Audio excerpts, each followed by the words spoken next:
Les âmes délaissées du purgatoire.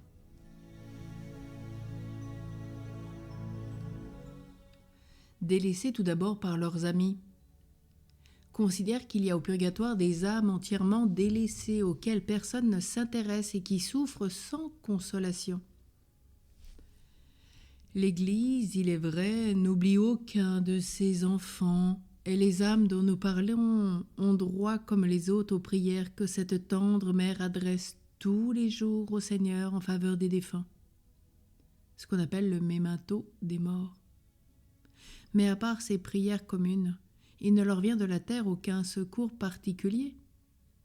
Elles sont abandonnées de leurs amis pour la plupart, qui leur avaient promis, juré une affection impérissable. Mais comme cette affection était purement humaine et souvent égoïste, elle s'est éteinte avec le dernier son de la cloche. Quel surcroît d'affliction ne cause pas à ces pauvres prisonnières ce délaissement si inattendu? Écoutez ces justes reproches qu'elles adressent à ceux qui ont sitôt oublié les devoirs de l'amitié. Ayez donc pitié de nous, vous du moins qui êtes nos amis.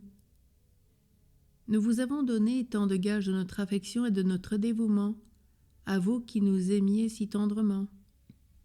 Vous aviez promis à notre heure dernière, en nous disant adieu, que vous ne nous oublieriez jamais. Et vous ne pensez plus à nous.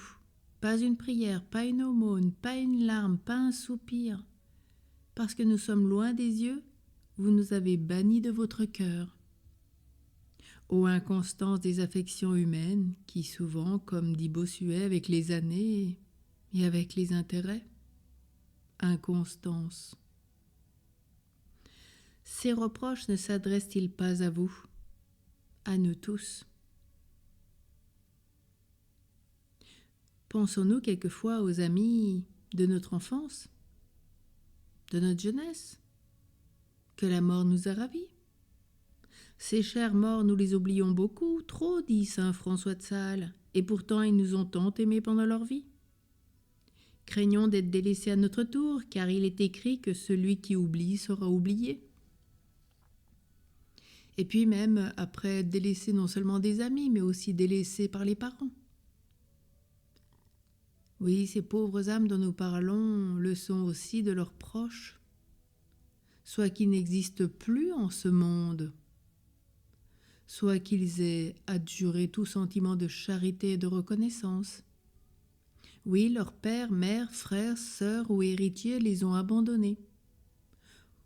Où qu'elles portent leur regard, elles ne rencontrent que l'oubli, le délaissement, l'oubli sur toute vie, qu'aucune parole ne rappelle plus, l'oubli sur leur nom, que personne ne prononce, l'oubli sur leur tombeau, qui ne reçoit ni visite ni prière, l'oubli sur les souffrances d'autres tombes que personne ne cherche à soulager, l'oubli partout et toujours.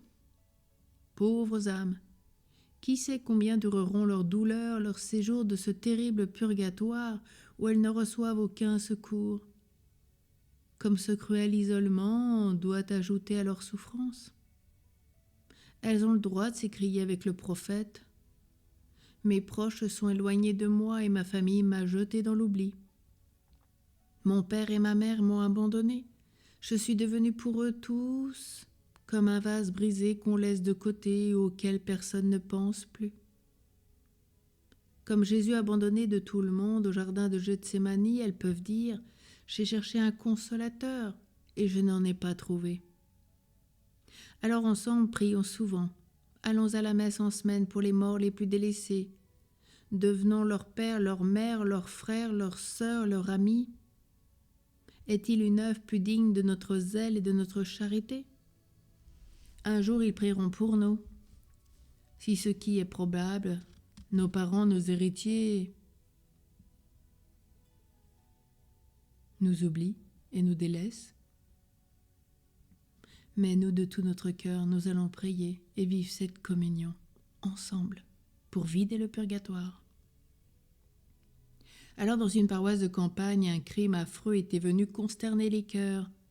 Un jeune homme endurci par ses passions que rendent le cœur féroce avait eu la cruauté de conspirer avec un infâme l'assassinat de sa propre mère.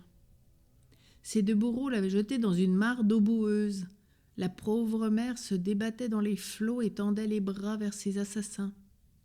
L'étranger de sa main barbare repoussait la malheureuse femme qui essayait de se rattacher à la rive.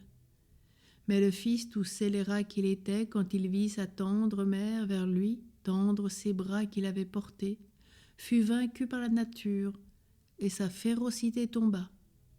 Il lui tendit la main pour la retirer de l'abîme, mais son complice la repoussa et la plongea dans la mort. Le purgatoire est comme un lac invisible où des amis, des proches, des parents nous tendent les bras pour que nous les secourions. Peut-être même avons-nous participé à les plonger dans cet effroyable supplice. Et pendant que nous poursuivions follement nos plaisirs, ils souffrent et nous appellent. Ne les délivrerions-nous pas? Ô saintes âmes, nous serons votre famille, votre secours. Qu'avec l'aide de Jésus Sauveur, vous soyez libérés.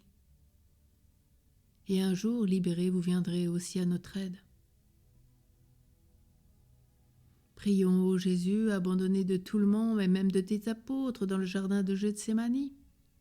Aie pitié de toutes les saintes âmes du purgatoire, en particulier de celles qui ne reçoivent ni prière ni consolation de la part des vivants. Sois leur consolateur, leur libérateur. Ô Jésus, appelle enfin ces enfants délaissés au sein de leur famille du ciel. Et qu'ensemble tous, nous puissions redire ce requiem. Seigneur, donne-leur le repos éternel, que la lumière sans fin brille sur eux, qui reposent en paix. Amen. Et pour ceux qui le désirent, vous pouvez ajouter la litanie des défunts ou le psaume 129 que vous trouvez donc dans la playlist. À demain.